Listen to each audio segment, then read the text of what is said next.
Students, welcome again. हम reading कर रहे हैं और पहले 2 चैप्टर हमने ऑलरेडी रीड करके रखे हैं। अगर वो लेक्चर्स आपने देखे नहीं, वो वीडियो नहीं देखे हैं तो उसको भी देख लो, क्योंकि आपका रीडिंग हो वो फास्ट हो जाएगा। कैसा है कि अभी जो टाइम है, बोर्ड ने तो डिक्लेयर कर दिया है कि आपका एग्ज़ाम फिक्स होने वाला है और वो सेल्फ सेंटर में होगा। मतलब आपकी जो स्कूल है उसी स्कूल में आपका पेपर भी होने वाला है। तो पेपर तो होगा, फिक्स होगा, और वो भी ऑफलाइन ही होने वाला है। आज और कुछ आ सकता है, कुछ है, हो सकता है कुछ भी, बट आपकी एग्ज़ाम फिक्स है। आप कुछ भी कर लो, सब चीज़ के लिए आपको एग्ज़ाम देनी है। तो एग्ज़ाम देनी है तो आपको प्रिपेयर होना पड़ेगा। तो आपकी रीडिंग रुकनी नहीं चाहिए। इसलिए मैं आज फिर से आप लोगों के लिए अपना ये थर्ड वीडियो लेके रहा, थर्ड नहीं, ये बहुत ये अपना अगला वीडियो होगा। मतलब ये चैप्टर नंबर 3 है अपना, ठीक है। तो ज़्यादा टाइम बर्बाद ना करते हुए हम क्या करेंगे, इस सेशन को भी स्टार्ट करते हैं।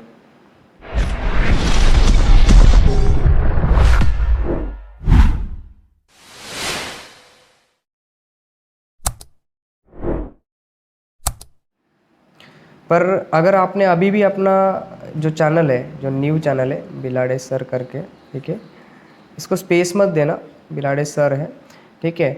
सब्सक्राइब कर दो। अगर आप न्यू हो तो लाइक कर देना, कोई प्रॉब्लम नहीं होता लाइक करने से। शेयर तो करते ही रहना, क्योंकि ऐसा मत करना आप पढ़ लो और आपका दोस्त पढ़ ना पाए। उसको मत बोलो कि पढ़ाई वाले वीडियो भी है हमारे ऐसे, ठीक है। सो शेयर कर देना। हम बात करते हैं अभी। हमारा थर्ड चैप्टर है, that is chemical reaction and equation. इसमें हमें केमिकल रिएक्शन पढ़ना है, rules of writing chemical reaction है, balancing of a chemical equation है, टाइप्स ऑफ केमिकल रिएक्शन के बारे में हमें पढ़ना है। यहाँ पर कैन यू रिकॉल दे के रखा था। इसमें सबसे पहला क्वेश्चन था, what are the types of molecules of element and compound. मतलब मॉलिक्यूल ऑफ एलिमेंट कैसे होंगे और मॉलिक्यूल ऑफ कंपाउंड कैसे होंगे। तो इसका सेम आंसर है कि एलिमेंट के मॉलिक्यूल सेम टाइप से, सेम टाइप के एटम से बनते हैं, ठीक है, सेम टाइप ऑफ एटम से बनेंगे। और कंपाउंड के जो मॉलिक्यूल है ये डिफरेंट टाइप्स ऑफ एटम से बनेंगे, ठीक है। अलग अलग टाइप के जो एटम एक साथ आएंगे तो क्या बनाएंगे, कंपाउंड बनाएंगे, ठीक है। डिफरेंट टाइप्स ऑफ एटम ये बनाएंगे कंपाउंड, ठीक है। और सेम टाइप ऑफ एटम ये बनाएंगे हमारे element, means molecule of element बनाएंगे।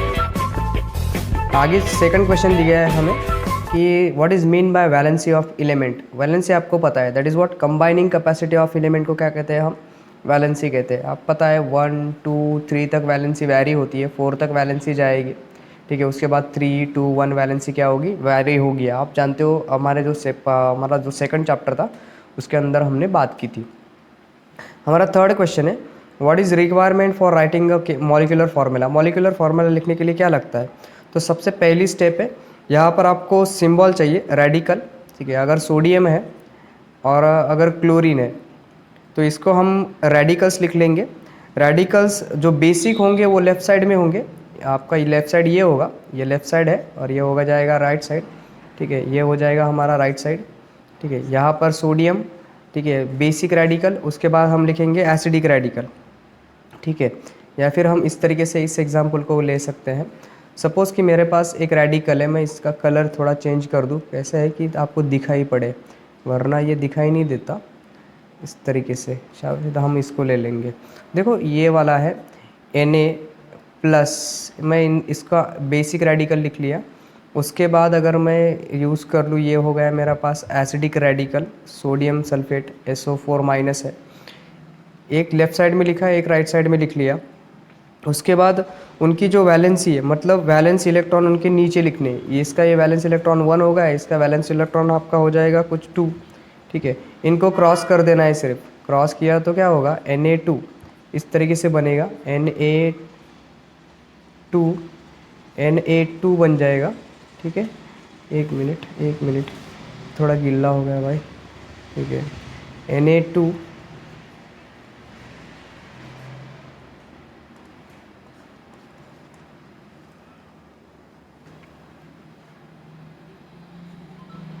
एक मिनट इस तरीके से बनेगा। ये वाला हो जाएगा हमारा, मैं इस तरीके से लिख रहा था, Na2SO4 बन जाएगा ना इस तरीके से। कैसे, अगर हम यहाँ पर लिख ले ये Na है, इसकी वैलेंसी 1 इसके नीचे लिख ली, ये बेसिक एसिडिक रेडिकल इस साइड में, इसकी वैलेंसी 2 है। हम इन दोनों को क्या करेंगे, क्रॉस कर देंगे, तो Na2SO4 इस तरीके से हम क्या करेंगे, मॉलिक्यूलर फार्मूला लिख लेंगे। ठीक है, इसका एक जनरल फॉर्म है, आप इस तरीके से समझ सकते हो इसको। आगे हम पढ़ेंगे इसको। In earlier standard we have seen how compounds are form by chemical combination of element. ठीक है, हमने पढ़ा था पिछले साल।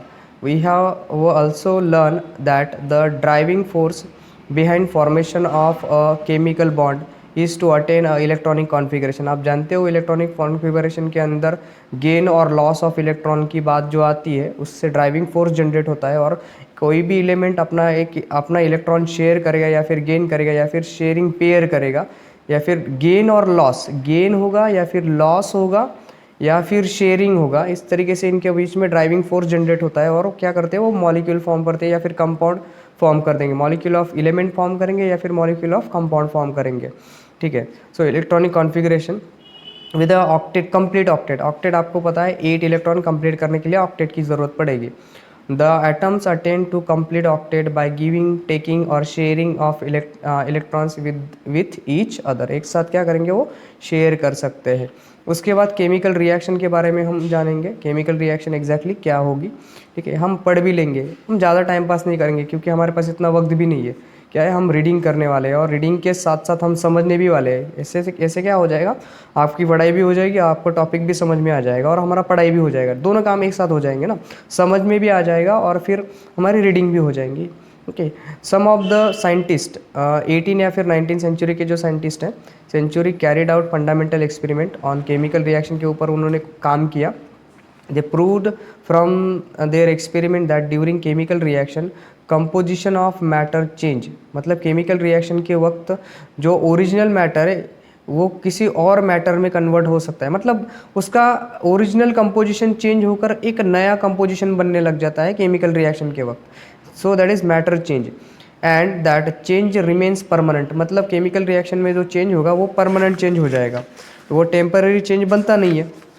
ठीक है, उसके बाद and that the change remains permanent on the country during physical change. ये इसमें तो कोई चेंज भी नहीं होगा ना, स्टेट्स ऑफ मैटर चेंज, यहाँ पर मैटर की स्टेट चेंज होगी during the physical change, only the state of matter change and there this change is often temporary in nature, मतलब ये टेम्पररी चेंज होगा। ठीक है, फिजिकल चेंज कैसा है हमारा, टेम्पररी चेंज कंसिडर करते हैं हम। ठीक है, आइडेंटिफाई द फिजिकल और केमिकल चेंज, हमें इस टेबल के अंदर पहचाननी है कि कौन सा फिजिकल चेंज है भाई और कौन सा केमिकल चेंज है।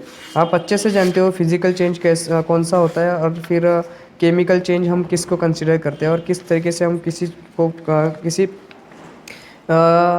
फिजिकल और केमिकल कैसे पहचानेंगे। ठीक है, transformation of ice into water यहाँ पर दिया है, ये कौन सा है आपका, ये फिजिकल वाला है ना। ठीक है, आइस ये सिर्फ वाटर, आइस वाटर में कन्वर्ट हो रहा है, मतलब सिर्फ स्टेट चेंज हो रही है, कोई केमिकल कंपोजिशन नहीं बदल रहा, तो ये फिजिकल चेंज है। उसके बाद कुकिंग फूड, हम जब फूड को कुक करते हैं उस वक्त उसका केमिकल कंपोजिशन चेंज हो जाएगा, मतलब ये हो जाएगा आपका केमिकल चेंज। रिपेनिंग ऑफ फ्रूट्स भी आपका केमिकल चेंज में ही आएगा, क्योंकि फ्रूट अगर रिपेनिंग हो रहा है, ठीक है, या फिर वो पूरा फ्रूट जो कच्चा मैंगो हो सकता है और वो आफ्टर दैट मैंगो बन जाएगा, मतलब रेपेनिंग होगा, तो उस वक्त उसका क्या होगा, केमिकल चेंज होगा, ये केमिकल में आएगा। मिल्क कर्ड में कन्वर्ट हो रहा है तो ये भी केमिकल चेंज में आ जाएगा भाई। ओके, इवापोरेशन ऑफ वाटर, ये फिजिकल चेंज है आपका, ये फिजिकल चेंज है, ये वाला केमिकल होगा, ये वाला केमिकल होगा, ये भी केमिकल होगा, ये वाला है आपका फिजिकल चेंज ना। उसके बाद digestion of food in the stomach के अंदर जो फूड डाइजेस्ट हो रहा है ये भी आपका केमिकल चेंज है। ठीक है, size reduction of the naphtha ball exposing into the air, देखो नाफ्ता बॉल आप बोल सकते हो उसका साइज़ कम हो जा रहा है, पर ये इवापोरेट हो रहा है ना, तो इसमें कोई केमिकल कंपोजिशन नहीं बदलता, ये सिर्फ स्टेट चेंज है, ये डायरेक्ट सॉलिड से गैस में कन्वर्ट हो रहा है, तो मतलब स्टेट चेंज है, तो ये फिजिकल चेंज में आ जाएगा। उसके बाद है हमारे पास स्टेनिंग ऑफ शाहबादी और कडप्पा टाइल के ऊपर जो दाग हो जाता है, जो धब्बा है उसके बारे में बताया कि स्टेनिंग ऑफ शाहबादी और Kadapa tile by lemon juice, तो ये भी आपका हो जाएगा कुछ तो भी केमिकल चेंज के अंदर आ जाएगा ये भी। उसके बाद breaking of glass object on falling from an height, तो ये फिजिकल चेंज होगा क्योंकि ये टूट जाएगा सिर्फ, ठीक है। इस तरीके से इस टेबल के अंदर हमें कुछ बातें समझ में आ जाएगी। यहाँ पर नोट दे के रखिए, do the following activity in a group of friends, आपको एक्टिविटी करनी है फ्रेंड्स के साथ मिलकर। Take help of your teacher wherever necessary, अगर आपके टीचर की ज़रूरत हो तो आप ये कर सकते हो। तो ये एक एक्टिविटी देख लें, क्या क्या लगेगा आपको। थर्मामीटर चाहिए, इवापोरेटिंग डिश चाहिए, ट्राईपॉड स्टैंड चाहिए, फनेल चाहिए, बंसिन बर्नर चाहिए, ठीक है। केमिकल्स क्या क्या लगेंगे, लाइमस्टोन पाउडर चाहिए, कॉपर सल्फेट चाहिए, कैल्शियम क्लोराइड चाहिए, पोटेशियम क्रोमेट चाहिए, जिंक की डस्ट चाहिए, सोडियम कार्बोनेट चाहिए, फैलाप्थालिक अनहाइड्राइड चाहिए। उसके बाद प्रोसीजर क्या करनी है, carry out the activity 1 to 5, 1 से लेकर 5 तक की एक्टिविटी आपको करनी है। That is what as given below, read and record the temperature in the activity 2 to 4 के अंदर आपको टेम्परेचर रिकॉर्ड करनी है, ठीक है। सो सबसे पहली एक्टिविटी देखो क्या करना है आपको। Take a spoonful of limestone लेना है, स्पून भर के इन एन इवापरेटिंग डिश के अंदर रख दो, हीट करना है उसको, स्ट्रॉन्ग हीटिंग देनी है हाई ब्लू फ्लेम के ऊपर, ठीक है। दूसरी एक्टिविटी करनी है, add zinc dust into copper sulphate के सॉल्यूशन के अंदर आपको डालना है, ये दूसरी एक्टिविटी है आपकी। उसके बाद जो तीसरी एक्टिविटी, ऐड पोटेशियम क्रोमेट को आपको डालना है K2CrO4 solution to barium sulphate के अंदर, बेरियम सल्फेट का सॉल्यूशन होगा ये BaSO4। ऐड सोडियम कार्बोनेट को ऐड करना है, Na2CO3 हो जाएगा। उसके बाद solution to the calcium chloride लेना है, CaCl2 सॉल्यूशन है।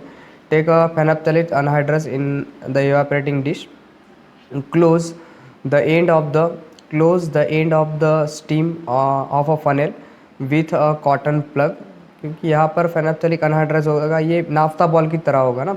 सो यहाँ पर कुछ पार्टिकल्स जमा होने लग जाएंगे आपके ना, इस तरीके से।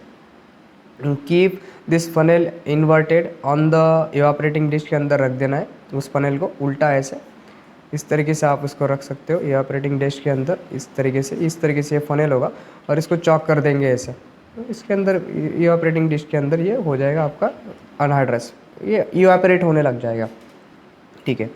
Hit the evaporating dish on a tripod stand, slow on a low flame के ऊपर उसको जलाना है, मतलब जलाओ मत, सिर्फ हीट करो।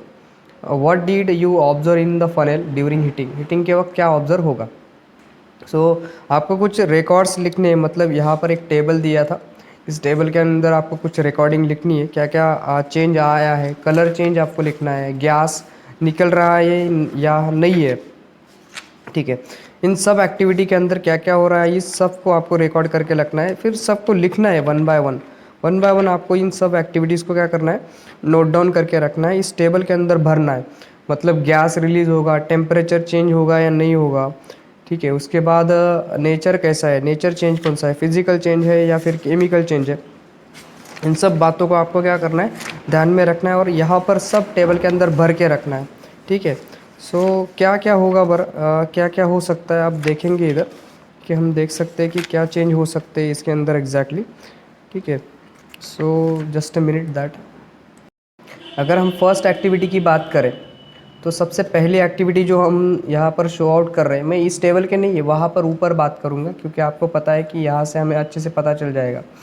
पहली एक्टिविटी में हमने स्पूनफुल लाइमस्टोन पाउडर लिया था इवापोरेटिंग डिश के अंदर और इसको हीट किया जाता स्ट्रॉन्ग हीटिंग, तो इसमें कोई कलर चेंज नहीं दिखाई देगा, मतलब वाइट रहेगा ये, ठीक है। वाइट रह जाएगा, वाइट पाउडर रहेगा। गैस रिलीज़ होगा, कार्बन डाइऑक्साइड गैस रिलीज़ करेगा ये। टेम्परेचर चेंज का तो कुछ बता नहीं सकते भाई, पर ये केमिकल चेंज है हमारा, कौन सा चेंज है, केमिकल चेंज है। उसके बाद की जो सेकंड एक्टिविटी है, इसके अंदर ब्लू कलर का फ्लेम निकलेगा, ब्लू कलर का, क्योंकि ये जिंक सल्फेट बनाएगा, ZnSO4 बन जाएगा, जिंक सल्फेट ब्लू कलर इससे निकलने लग जाए, ब्लू कलर ये बन जाएगा। कोई गैस वैस नहीं निकलेगा, नो गैस इवॉल्व, इसके अंदर टेम्परेचर बढ़ जाएगा, टेम्परेचर इंक्रीज़ होगा और ये भी केमिकल चेंज ही है आपका, सेकंड वाला भी केमिकल चेंज है। उसके बाद जो थर्ड एक्टिविटी है आपकी, ये येलो प्रेसिपिटेट बनाएगी, मतलब येलो कलर का प्रेसिपिटेट इसके अंदर रिलीज़ होगा, येलो कलर कर देगा। प्रेसिपिटेट मतलब यहाँ पर कुछ जम जाएगा, यहाँ पर ऐसा, ये येलो कलर का होगा, ये येलो कलर का हो सकता है आपका, ठीक है। सो उसके बाद प्रेसिपिटेट के बाद नो हीट होगी, नो गैस इवॉल्व, ठीक है, गैस भी नहीं दिखेगा, ये भी आपका केमिकल चेंज ही है लास्ट वाला, ठीक है। उसके बाद जो फोर्थ नंबर की एक्टिविटी थी हमारी, फोर्थ नंबर की एक्टिविटी में वाइट प्रेसिपिटेट बनेगा, मतलब वाइट कलर का जो प्रेसिपिटेट है नीचे फॉर्म होने लग जाएगा आपका, यहाँ पर वाइट कलर का प्रेसिपिटेट बनेगा। टेस्ट ट्यूब यहाँ पर, वहाँ पर नो गैस, यहाँ पर कोई गैस नहीं दिखेगा आपको। उसी तरीके से टेम्परेचर कम होगा, यहाँ पर टेम्परेचर डिक्रीज़ होगा, और उसके साथ साथ ये भी केमिकल चेंज ही है आपका, ये केमिकल चेंज है। और लास्ट में कोई कलर चेंज नहीं दिखाएगा फिफ्थ एक्टिविटी के अंदर। इवापोरेट होगा तो गैस दिखेगा, इवापोरेशन होगा। टेम्परेचर के बारे में कुछ बता नहीं सकते, लेकिन हम यहाँ पर फिजिकल चेंज कंसिडर करेंगे इसको, ठीक है। इस तरीके से ये सब कुछ जो एक्टिविटीज़ हैं मैंने आपको बता दी। उसके बाद फाइंड आउट करना है हमें, क्या क्या फाइंड करना है देखो। Observe and keep a record of the physical and chemical changes that you experience in your daily life. तो डेली लाइफ में कौन से फिजिकल चेंज है, कौन से केमिकल चेंज है, आपको क्या करना है, लिख के रखना है, ठीक है। ये बॉम्ब वाला जो केस है बहुत अच्छा दिख रहा है भाई, फट जाएगा, संभालो अगर पेपर होगा तो, ठीक है। A physical change takes place due to change in the parameter such as temperature बदलेगा, temperature, pressure, often a physical change is reversible. The composition of matter remains the same in physical change. For example, ice is transform into water on heating and water is transformed into ice on cooling. On the contrary, if the composition of matter changes during a process, then it is called a chemical change. When we call a particular process or phenomenon as a chemical change, some chemical reactions are taking place in the concerned matter.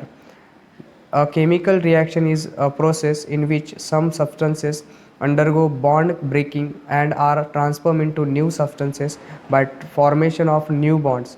The substances taking part in chemical reaction are called reactant. जो reaction में participate करते हैं वो reactants होते हैं। Whereas the substance form as a result of chemical reaction by formation of new bond are called a product, उनको बोलते हैं product. For example, formation of carbon dioxide gas by combustion of coal in air is called a chemical reaction. In this reaction, coal, carbon and oxygen from air are the reactant, while carbon और oxygen क्या हो गए, carbon हो गया कोल, oxygen O2 हो गया, इसके बाद कार्बन डाइऑक्साइड बनेगा, CO2 बन जाएगा ना।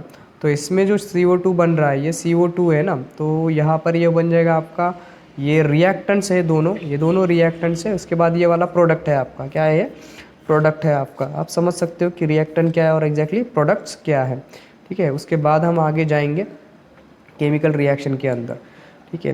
That is product. A chemical reaction represent by writing a chemical equation से हम लिख सकते हैं। तो केमिकल इक्वेशन लिखने के लिए क्या लगेगा, let us first look at a chemical reaction.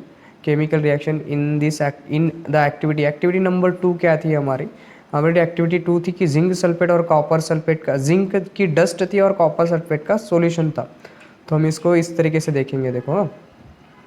तो अ colorless solution of zinc sulfate ZnSO4 is formed on adding a zinc dust in to the blue solution of copper sulfate, ठीक है।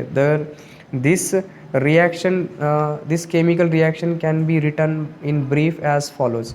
तो यहाँ पर देखो इन्होंने ब्रीफ में लिखी है इस reaction, acquired solution of copper sulphate लिखा, उसके बाद प्लस करके जिंक डस्ट लिखा, एरो वन साइड दिखाया गया है क्योंकि रिएक्टेंट से प्रोडक्ट यहाँ की तरफ, ये रिएक्शन की डायरेक्शन दिखा रहा है। Acquired solution of zinc sulphate और कॉपर का बन रहा है, कॉपर बन रहा है ना। So this simple way of representing a chemical reaction in the word, इसको वर्ड इक्वेशन बोलते हैं। इस ये जो लिखा गया है ना, इसको क्या बोला, वर्ड इक्वेशन। ये वर्ड में लिखा गया है तो वर्ड इक्वेशन ही होगा ना। A word equation can be written in a further condensed form by using chemical formula as, ये देखो यहाँ पर कॉपर सल्फेट SU4 लिया ना, तो इसके अंदर जिंक डाल दिया गया और ये रिएक्शन होने के बाद जिंक ने कॉपर को डिस्प्लेस कर दिया और जिंक सल्फेट सॉल्यूशन बन गया ZnSO4 और कॉपर बाहर निकल गया, Cu बाहर निकल गया। यहाँ पर आप रिएक्शन देख सकते हो, ठीक है। ये रिएक्शन आपको दिख रही होगी, that is the representation of a chemical reaction in a condensed form using chemical formula is called a chemical equation। तो ये वाला हो गया आपका केमिकल इक्वेशन। ये वाला कौन सा है आपका केमिकल इक्वेशन है। आप इस केमिकल इक्वेशन को समझ सकते हो ना, ठीक है। आप जानते हो केमिकल इक्वेशन को हम किस तरीके से लिख सकते हैं। उसके बाद हम जाएंगे आगे, ठीक है। अलग अलग कलर दिख रहे हैं भाई, बहुत बहुत अच्छे अच्छे वाले कलर हैं इसके अंदर तो, ठीक है। ये वाला चलेगा, ब्लैक वाला तो चलता भी नहीं है। हाँ, हो क्या गया भाई, फिर से कलर का प्रॉब्लम। ठीक है, I want to take a red hair. Okay okay okay, आगे जाएंगे हम। थोड़ा प्रॉब्लम आ रहा है कलर सिलेक्शन में। ओके, ऐप का प्रॉब्लम होगा वो। जाएंगे आगे। Solution of the colourless zinc sulphate ZnSO4 as the product having total different properties. यार मैं कहाँ पे पढ़ रहा था। The representation of chemical reaction, फिर से पढ़ लेते हैं, एक बार फिर से पढ़ लेते हैं। The representation of chemical reaction in a condense form using chemical formula is called the chemical equation. In the above equation, copper sulfate CuSO4 and zinc are the reactant. They react with each other to form copper particles Cu and a solution of the colorless zinc sulfate.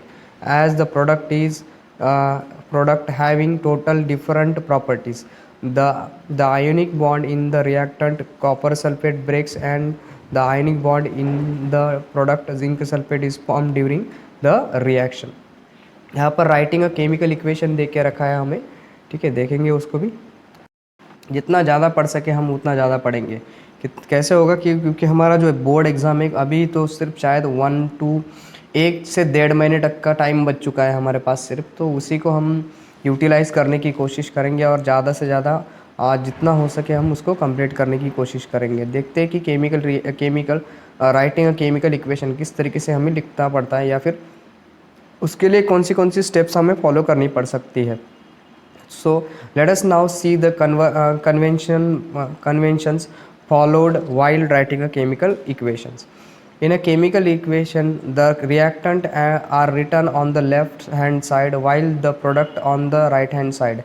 An arrow heading towards the product is drawn in between them. उसके बीच में क्या होगा, arrow होगा। Reactant यहाँ पर होंगे और यहाँ पर होगा प्रोडक्ट, और उनके बीच में एक एरो होगा, ठीक है। मैं समझा भी दे रहा हूँ आप लोगों को, बीच बीच में हम इसको समझ भी लेंगे। कैसा है कि आपका पढ़ाई अच्छे से हो जाए और समझ भी जाए, कि किसी को नहीं समझा होगा उससे पहले तो हम उसको समझ भी लेंगे, ठीक है। N arrow heading towards the product is drawn between them. This arrow indicate the direction of the reaction. If the reactant और प्रोडक्ट आर टू और मोर, रिएक्टेंट या फिर प्रोडक्ट दो है, दो से ज़्यादा हो सकते हैं भाई। एक रिएक्टेंट है, दूसरा रिएक्टेंट है, मतलब कॉपर सल्फेट का सॉल्यूशन हो गया, ठीक है। CuSO4 प्लस जिंक है, Zn2 है, यहाँ पर दो रिएक्टेंट है। उसके बाद प्रोडक्ट क्या बन रहे थे, जिंक सल्फेट ZnSO4 ये प्रोडक्ट है, या फिर उसका दूसरा प्रोडक्ट कॉपर बन गया हमारे पास, ठीक है। तो ये क्या दो रिएक्टेंट हो सकते हैं, तो इसको हम प्लस से दिखाएंगे। कैसे दिखाएंगे, प्लस साइन से। If the reactant or product are two or more, they are linked with a plus sign in between them. For example, in the equation 2, the plus sign is drawn between the copper sulfate and zinc. इन दोनों के बीच में लिखी थी हमने वो reaction के अंदर। यहाँ पर भी आप लोगों को देख सकते हैं, आप यहाँ पर एक लिखा हुआ है, ये एरो हेडिंग है इसकी तरफ का, मतलब ये हो गया आपके रिएक्टेंट्स, कॉपर सल्फेट और जिंक रिएक्टेंट हो गया, और एरो हेडिंग हो गया, रिएक्शन की डायरेक्शन बता रहा है, और ये प्रोडक्ट्स हो गए दोनों के दोनों। Similarly, a plus sign is drawn between the product zinc sulphate and copper. तो यहाँ पर भी देखो इन्होंने प्लस साइन दिखा दी। तीसरा है to make the chemical equation more informative, the physical state of the reactant are indicated. मतलब यहाँ पर देखो इन्होंने एक्वास लिख दिया, तो ये सॉल्यूशन था, तो एक्वास है मतलब पानी है, एक्वा मतलब पानी हो गया, ठीक है। और ये यस सॉलिड को इंडिकेट कर रहा है। अगर किसी रिएक्शन में ये लिक्विड हो सकता है तो ये लिखा जाएगा, गैस होगा तो जी लिखा जाएगा, ठीक है। कोई एरो ऊपर है तो ये बताएगा कि गैस रिलीज़ हो रहा है, कोई एरो नीचे है तो समझ लेना कि प्रेसिपिटेट बन रहा है, कुछ तो भी इस टेस्ट ट्यूब के नीचे यहाँ पर जमा हो रहा है, ठीक है। इस तरीके से इसको दिखाया जाता है। To make the chemical equation more informative, the physical state of the reactant are indicate in the equation. Their gaseous, liquids and solid states are indicated by writing letter G, L and S respectively, मतलब solid, liquid और gas respectively in the bracket. Moreover, if the product in gaseous instead of G it can be indicated, ये देखो upward arrow लिख लिया है उसके बाद। अगर गैस होगा तो उसके गैस की जगह ये अपवर्ड एरो लिखेगा, pointing upward. If the product is form insoluble in solid, मतलब वो सॉलिड के अंदर डिजॉल्व नहीं हो रहा, तो उस केस में डाउन साइड का एरो शो करेगा या फिर सॉलिड प्रेसिपिटेट बनाएगा। ठीक है, insoluble solid in the form of precipitate, the instead of yes solid की जगह ये लिखते हैं down side, indicated by an arrow heading down, pointing downwards लिखेंगे। When reactants and the product are in the form of a solution in water, they are said to be present in aqueous solution state. This state is indicated by putting the letters aqua in bracket after their formula. So thus the equation 2 is rewriting as equation 3 shown here. तो यहाँ पर देख लो इन्होंने पूरी तरीके से इसको informative बना दिया और पूरा सब कुछ जितना भी रिक्वायरमेंट था ना वो सब कुछ यहाँ पर लिख लिया उन्होंने। सो वेन हीट, अगर हीट होगी तो यह डेल्टा इधर लिखेगा, देखो ये अगर हीट दे रहे हम, when heat is to be given from outside, अगर बाहर से मैं इसको हीट दे रहा, ये कैल्शियम कार्बोनेट है, इसको मैं गर्म कर रहा ना, तो मैं गर्म करते वक्त इसको डेल्टा लिखूंगा यहाँ पर। ये डेल्टा शो कर रहा है कि मैंने इस रिएक्शन को गर्म किया है। From the outside to bring about a reaction it is indicated by the sign delta written above the arrow that indicate the direction of the reaction. For example, the reaction in which slack lime is formed on heating lime water is to be gated here. तो यहाँ पर carbon dioxide calcium oxide बन रहा है, ये solid है, ठीक है। सो यहाँ पर कार्बन डाइऑक्साइड को ऊपर रिलीज होते हुए इन्होंने दिखाया। Similarly fact that the heat is release, अगर कोई रिएक्शन में से हीट निकल रही है, मतलब हमने हीट नहीं दी फिर भी उस रिएक्शन में वो रिएक्शन होते वक्त वो जो केमिकल्स हैं वो गर्म हो गए, तो हीट प्लस को लिखा जाएगा, प्लस हीट लिख देंगे हम, इसको क्या लिखेंगे, प्लस हीट लिखेंगे, ठीक है। आप जानते हो प्लस हीट किस तरीके से लिखा जाता है। Similarly the fact that heat is release during reaction between the aqueous solution of copper sulphate and zinc dust is indicated as follows. So it is necessary to fulfill certain condition like a specific temperature, pressure, catalyst, etc. To bringing about some reaction, these conditions are indicated below or above the arrow indicating the direction of the reaction. For example, the reaction of a vegetable oil takes place at the temperature of 60 degrees Celsius with hydrogen gas in presence of the nickel catalyst and is written as follows.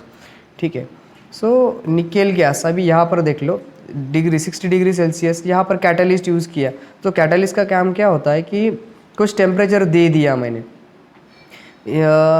It is necessary to fulfil the certain condition like specific temperature, pressure, catalyst etcetera. तो इसको भी लिखेंगे, अगर temperature दे, कितना temperature है, catalyst use किया है या नहीं। कैटलिस्ट हम नॉर्मली यूज़ करते हैं जब रिएक्शन को फास्ट करनी होती है। ये वेजिटेबल ऑयल है, इसके ऊपर हाइड्रोजन छोड़ दिया गया तो वनस्पति घी बन गया, ठीक है। तो यहाँ पर 60 डिग्री ऊपर लिख लिया, बाकी की जो इन्फॉर्मेशन है और लिखनी होगी ना तो हम इस एरो का यूज़ करेंगे, उसके ऊपर नीचे लिख देंगे इसको, ठीक है।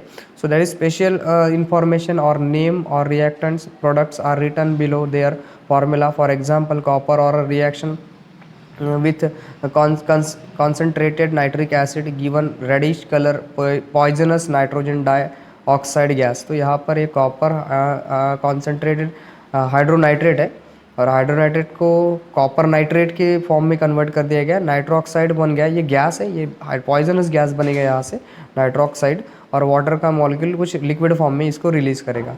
However on reaction with dilute nitric acid the product form is nitric oxide। सो यहाँ पर कॉपर dilute nitric acid है और इसके बाद ये hydronitrate is also called dilute nitric acid, ठीक है। ये कॉपर नाइट्रेट है, यहाँ पर नाइट्रोक्साइड बनेगा और वाटर बन जाएगा, ठीक है। एक और आपको रिएक्शन दे के रखी थी यहाँ पर, ट्राई दिस है, ठीक है। ये भी एक एक्टिविटी हमारे पास है, हम इसको समझ लेंगे, उसके बाद हम इसको शायद रोक देंगे आज का वीडियो, ठीक है। क्योंकि एक इस एक्टिविटी के ऊपर देखो एपरेटस क्या क्या चाहिए, हमें क्या क्या एपरेटस चाहिए, टेस्ट ट्यूब चाहिए, कोनिकल फ्लास्क चाहिए और बैलेंस चाहिए, केमिकल्स सोडियम क्लोराइड भी चाहिए और सिल्वर नाइट्रेट चाहिए। करना क्या है, आपको सिर्फ वेट करना है, आप समझते हो, इसको देखा भी होगा आपने, इसको जल्दी जल्दी पढ़ लेंगे हम। प्रोसीजर क्या है, take a sodium chloride solution in a conical flask के अंदर सोडियम क्लोराइड ले लो, सिल्वर नाइट्रेट आपको टेस्ट ट्यूब के अंदर लेना है, ठीक है, टेस्ट ट्यूब के अंदर, मतलब यहाँ पर देखो इस तरीके से, यहाँ पर आप लोगों को दिख रहा होगा ये टेस्ट ट्यूब के अंदर है सिल्वर नाइट्रेट सॉल्यूशन, ये सोडियम क्लोराइड का सॉल्यूशन यहाँ पर पड़ा हुआ है इसके अंदर, ठीक है। सो इन दोनों को रखना है और उसके बाद क्या करना है, इसको टिल्ट कर दो, मतलब क्या हो जाएगा, टिल्ट करने के बाद आप यहाँ पर देख रहे हो सेकंड डायग्राम जो दिख रही है ना आपको, सेकंड वाली, यहाँ पर नहीं, सेकंड वाली जो दिख रही है ना आपको, उसको देखो, वहाँ पर आपको दिख रहा होगा ये केमिकल मिक्स हो रहे हैं, और मिक्स होने के बाद फिर कलर चेंज हो गया, लास्ट में फिर से इसको काउंट किया, पहले इसका वेट था कुछ 30.23 ग्राम है, और लास्ट में भी जब केमिकल रिएक्शन कंप्लीट होगी तब भी ये हो गया 30.23 ग्राम है, ये बदला नहीं है, मतलब बैलेंस है, दोनों तरफ के रिएक्शन क्या है, बैलेंस है। So tie a thread to the test tube and insert it carefully in the conical flask, make the conical flask air tight and fill rubber कॉक, पैक कर दिया, यहाँ पर देख लो, ये इन्होंने पैक करके रखा हुआ है, अच्छे से टेस्ट ट्यूब रखी, क्योंकि पहले ही रिएक्शन ना हो जाए इसलिए उन्होंने डायरेक्ट इनको इसके अंदर नहीं डाला, पहले ये प्रोडक्ट है, अभी सिल्वर नाइट्रेट और सोडियम क्लोराइड प्रोडक्ट है, उसके बाद इनके ऊपर सिल्वर क्लोराइड जब बनेगा, मतलब ये दोनों जब मिक्स हो जाएंगे ना, उसके बाद सिल्वर क्लोराइड और सोडियम नाइट्रेट जब बन जाएगा ना, NaNO3 बन जाएगा ना, तब ये प्रोडक्ट बनेंगे। तो प्रोडक्ट के वक्त का इनका वेट कितना था, और रिएक्टेंट के वक्त, रिएक्शन से पहले इनका वेट कितना था और रिएक्शन के बाद इनका वेट कितना, यही हमें यहाँ पर चेक करना है, मतलब इसको बैलेंसिंग रिएक्शन बोलते हैं, ठीक है। So weigh the conical flask with the help of a balancing, now tilt the conical flask and mix the solution present in the test tube with the solution in the conical flask, weigh the conical flask again, which change did you find out, क्या दिखेगा आपको, colour ही गायब हो जाएगा इसका, ये colour है और बाद में आप देख सकते हो कि उसका कलर चेंज हो गया। Did any insoluble substance form, कोई और सब्सटेंस बनेगा क्या, was there any change in the weight में कोई फ़र्क आएगा, तो ऐसा कुछ नहीं होने वाला, ठीक है। The word equation is written, silver nitrate sodium chloride का वर्ड इक्वेशन लिख लिया पहले, silver chloride plus sodium nitrate बन रहा है ना, तो इसको केमिकल इक्वेशन में लिखा AgNO3 NaCl, एक्वास है दोनों, वाइट प्रेसिपिटेट बनेगा AgCl का, ठीक है, और सोडियम नाइट्रेट का, यहाँ पर इस तरीके से रिएक्शन देख के रखी है। Do you know silver nitrate is use for water sink, वो जो वोटिंग करने वाले होंगे ना, वाटर सिंक जो होती है ना, हमारी जो फिंगर है यहाँ पर वाटर सिंक, यहाँ पर वोटिंग के लिए वो लगा देते ना वैसे, ठीक है, ये वाटर सिंक में यूज़ होती है, क्या यूज होता है, silver nitrate. What are the other uses of silver nitrate in everyday life में कौन से यूजेस है आपको पता है, और आप देख भी सकते हो कि कौन से इसके अंदर यूजेस आ जाएंगे, आप सर्च करो इसके बारे में थोड़ा, तो आपको पता है कि सिल्वर नाइट्रेट जैसे अदर, मतलब और इसके बहुत सारे यूजेस आप लोगों को मिल जाएंगे। फोटोग्राफिक फिल्म, ठीक है, मतलब वो निगेटिव आते हैं उसके साथ, उसके बाद ये वाउंड बर्न की या फिर स्किन बर्न जो हो जाता है, जल विल जाता है, एंटीसेप्टिक की तरह भी यूज़ किया जाता है सिल्वर नाइट्रेट, मिरर में भी यूज़ किया जाता है, मिरर्स फॉर्म करने के लिए भी सिल्वर नाइट्रेट का यूज़ करते हैं, फिर यूज़फुल डिफरेंट एक्सप्लोजिव्स में भी यूज़ करते हैं, ब्लास्ट वगैरह जो एक्सप्लोजिव्स होते हैं उनके अंदर सिल्वर मतलब सिल्वर एसिटल्डिहाइड या सिल्वर एजाइड्स पर भी यूज़ किया जाता है, इसके अलग अलग है, आप डिफरेंट सर्च कर सकते हो और आपको मिल जाएंगे, ठीक है ना। सो आई थिंक कि मैं आज का जो लेक्चर है, मतलब आज के वीडियो में यहाँ पर स्टॉप कर रहा हूँ, हम बैलेंसिंग जो है अगले वीडियो में पढ़ेंगे या फिर कल के वीडियो में पढ़ लेंगे, ठीक है। मुझे लगता है कि आज हम रुक जाएंगे, यहाँ पर बहुत सारे टॉपिक्स हमें बाकी है, टोटली हम इसको बात कर लेंगे, फटाक से हम जितने ज़्यादा हो सके चैप्टर को कवर करेंगे, ठीक है, जितने जल्दी हो सके उतने जल्दी हम क्या करेंगे, इसको कवर करेंगे। पर सबसे पहली बात ये है कि अगर आपने अभी भी चैनल को सब्सक्राइब नहीं किया तो सब्सक्राइब कर लेना, लाइक कर देना और शेयर भी कर देना, ठीक है। Thank you for watching this video.